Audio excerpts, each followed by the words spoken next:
Welcome to vTalkInsight, Allocator's lens daily for March 18th, 2026. A severe Middle East energy shock is testing the assumption that inflation was largely behind us, even as equities and credit still look surprisingly composed. Today, the cross-asset story is how oil-driven stagflation fears are colliding with resilient earnings, higher for longer rates, and a stronger dollar, and what that mix could mean for portfolios in the months ahead. In equities, the striking feature is how resilient headline indices remain in the face of a major energy and geopolitical shock. Beneath that calm surface, though, there is pronounced dispersion, defensive rotation, and a visible rise in caution. U.S. equities continue to look relatively better positioned than many foreign markets during this Middle East turmoil. The United States benefits from being a net energy exporter, while Europe, Korea, and Japan face a terms of trade hit from higher import costs. Strong U.S. earnings help too. Profit margins across the S&P 500 remain wide. Small caps are gradually improving, and several houses still expect double-digit earnings growth this year, which historically has tended to align with positive equity performance. Leadership, however, has shifted. Energy, banks, industrials, and other cyclical sectors have outperformed as investors rotate away from the most expensive growth names.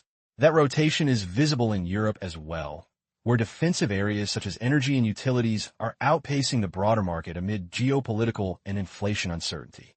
Within technology, there's a sharp split. Mega-cap platforms tied to AI and power infrastructure continue to see robust capital expenditure commitments, supported by projections of very strong hardware and data center demand.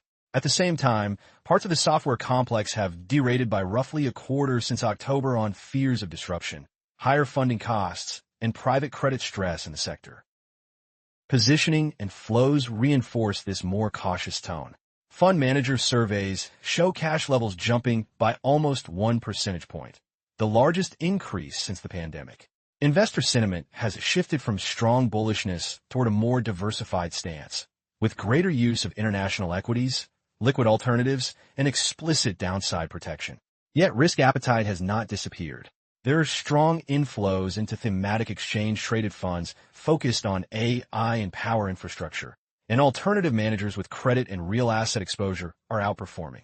Under the hood, average individual stocks have seen much deeper declines than a modest pullback in the S&P headline index or in equity volatility gauges, which have eased back into the low 20s after spiking earlier in the month. Looking ahead, the key question is whether this reset in sentiment becomes a springboard for another leg higher, or the start of a more drawn-out adjustment to stagflation risk.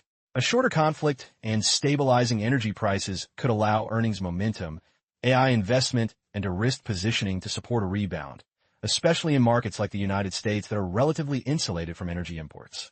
A prolonged energy shock and sustained higher for longer interest rates would more likely keep pressure on valuations, particularly for unprofitable or highly levered businesses and for regions facing severe terms of trade shocks. That tension in the equity outlook links directly to what is unfolding in rates and central bank policy. In rates, the energy shock is colliding with still solid growth data to reinforce a higher for longer narrative, even as central banks signal caution about overreacting. Rising oil and refined product prices are feeding directly into inflation expectations and term premia. Market-based measures such as 5-year inflation break-evens in the United Kingdom have moved sharply higher, and bond yields have pushed up across the curve in the United States and Europe. Several observers expect the Federal Reserve to revise its inflation forecast higher at the upcoming meeting, nudge unemployment projections up, and keep growth broadly unchanged. The policy rate is still widely expected to be left on hold near term, but longer-term projections now point to no cuts through 2026, underscoring a strong commitment to containing inflation. In the euro area, markets have moved to price nearly 2 European central bank rate hikes this year, yet some analysts argue that may be more than the data justify. Policymakers are likely to keep their communication deliberately ambiguous, combining relatively hawkish language and statements with more balanced tones in press conferences so that future decisions remain open. Across major central banks, the broad stance is one of cautious holds. With geopolitical uncertainty high and an energy-driven supply shock in play, they are prioritizing stability and avoiding clear policy errors over either aggressive tightening or rapid easing.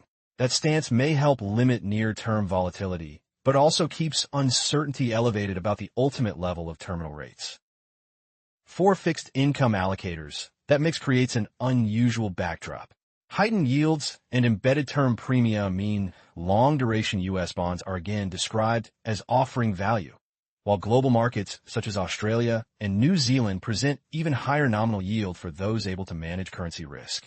At the same time, persistent stock-bond correlations and rising stagflation concerns have pushed demand toward volatility mitigation and buffer-style strategies. The main risk to this higher-for-longer rate story would be a swift resolution of the Gulf conflict and a clear retreat in energy prices, which could pull break-evens and long yields back down. The opposite risk is that oil and European gas stay elevated, forcing central banks to move beyond today's cautious tone. How that debate evolves will be crucial for equity valuations and credit conditions, and it is already influencing credit markets. In credit, headline indices remain surprisingly calm given the combination of higher yields, an energy shock, and pockets of sector stress. The real action is in the composition of risk rather than in broad spreads. Public credit markets continue to function well. Demand has been strong for recent large investment grade and high-quality high-yield issues, and alternative asset managers focused on private and structured credit have been among the better-performing financial stocks. So far, the impact of higher oil and fuel prices appears largely contained to specific high-yield names, particularly in technology and transport, rather than the asset class as a whole. Beneath that surface, however, the private credit ecosystem is facing a serious test centered on software exposures. Base case forecasts from several banks now point to default rates around 8% in that segment over coming years, comparable to the pandemic period, with worst-case scenarios approaching the mid-teens. Leveraged loans tied to software have already underperformed the broader loan market, and there's a growing bifurcation between high-quality, cash-generative issuers and speculative, story-driven credits. Liquidity structure is another fault line. Semi-liquid, retail-oriented private credit vehicles are seeing redemption pressures, prompting some to slow withdrawals and sell assets close to par. Institutional allocators are increasingly distancing themselves from those formats in favor of traditional closed-end funds, which would deploy capital patiently and potentially benefit from discounted secondary opportunities. Importantly, despite the noise, analysts still see these issues as largely idiosyncratic to business development companies and similar vehicles, with limited transmission to the core banking system. U.S. banks are better capitalized than in past cycles, and private debt to GDP remains relatively low by historical standards.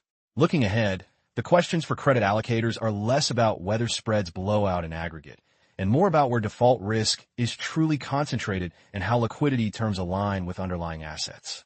Monitoring software-heavy portfolios, refinancing activity, and behavior in loan and collateralized loan obligation markets will be key, especially if higher-for-longer policy rates begin to pressure weaker balance sheets more broadly. Those credit dynamics also intersect with currency markets, particularly for countries reliant on external funding. In foreign exchange, the map is being redrawn by the energy terms of trade shock and a renewed bid for safe havens. The U.S. dollar sits at the center of that adjustment. Rising oil prices are delivering a negative terms of trade shock to major importers such as the euro area and Japan, putting pressure on their currencies and lending support to the dollar. The United States, as a net energy exporter with relatively favorable growth and inflation dynamics, is perceived as a safer harbor. That perception is reinforced by higher treasury yields and by the sense that alternatives such as the euro and yen are constrained by weaker growth and lingering deflation risks.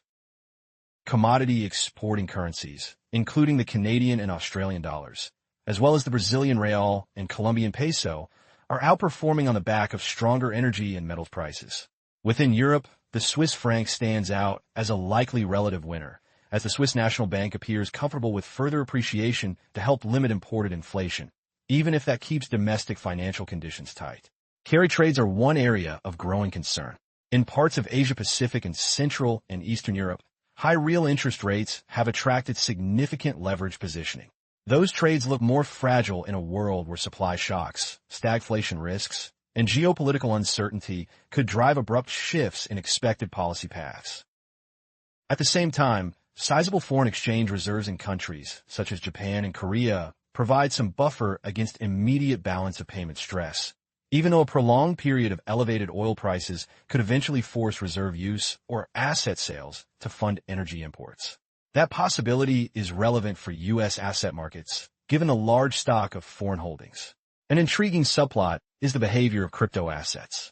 Bitcoin has gained more than 10% since the conflict escalated while the S&P has slipped, suggesting some investors are again experimenting with digital assets as a potential crisis hedge. Whether that role endures if volatility rises further remains an open question, but it adds another moving part to an already complex currency landscape. In commodities, energy remains the fulcrum of the cross-asset picture. The conflict surrounding Iran and the Gulf has evolved into the largest oil price shock since the late 1970s, with far-reaching macro effects. Escalating drone and missile attacks have shut down key facilities in the United Arab Emirates and Saudi Arabia, including important export hubs such as Fujairah and Ras Tanura. At the same time, tanker traffic through the Strait of Hormuz has collapsed to a trickle of mainly Iran-linked vessels, as Tehran tightens control over who can sail. Several large producers have responded with production cuts of roughly 1.5 to 3 million barrels per day. Brent is holding well above $100 per barrel, and diesel prices in the United States have climbed back to around $5 a gallon. The shock is broad-based. European natural gas is now projected to be about 40% more expensive in 2026 than previously assumed, and to stay elevated into 2027. High diesel and jet fuel costs are lifting transportation and agriculture expenses, and airlines are already reporting materially higher fuel bills. Combined with a wider petrochemical squeeze, this is feeding classic stagflation fears, softer real growth alongside stickier headline inflation. Policymakers are trying to limit the damage. U.S. officials suggest the conflict may be measured in weeks rather than many months and point to strategic reserve releases and military actions aimed at stabilizing supply and containing inflation. Yet even if the immediate crisis fades, many expect a structural risk premium in oil, given Iran's leverage over the Hormuz choke point and lingering uncertainty about future disruptions. One consequence has been a step up in energy infrastructure investment outside the region. North American natural gas projects are accelerating, with billions of dollars in new U.S. capacity and a push from Canada to become a major liquefied natural gas supplier to Asia. These efforts intersect with booming data center and AI power demand, as well as with policy goals around energy security. However, permitting bottlenecks and long lead times for generation equipment mean new supply will not arrive overnight. How quickly this investment wave materializes will help determine whether today's price spike proves a temporary shock or the start of a more durable repricing of energy, with knock-on effects for inflation paths, rate decisions, exchange rates, and the earnings outlook across sectors. As we wrap up, the cross-asset picture still pivots around energy. A disrupted Gulf, triple-digit oil, and higher European gas are pushing inflation expectations and bond yields up, while central banks lean toward cautious holds. Equities remain resilient on the surface thanks to strong earnings and powerful AI and infrastructure themes, but positioning is more defensive and dispersion is rising. Credit is orderly at index level, even as private software lending and semi-liquid vehicles absorb growing stress. In currencies, the dollar and Swiss franc are supported by safe haven and energy dynamics, while commodity exporters outperform and importers struggle. Key watch points now are the duration of the Gulf disruption, upcoming central bank meetings, early default data in private credit, and whether energy prices stabilize or force a more decisive policy response. This video is for information only and is not investment advice. If you found this video useful, please like and subscribe to @vTalkInsight.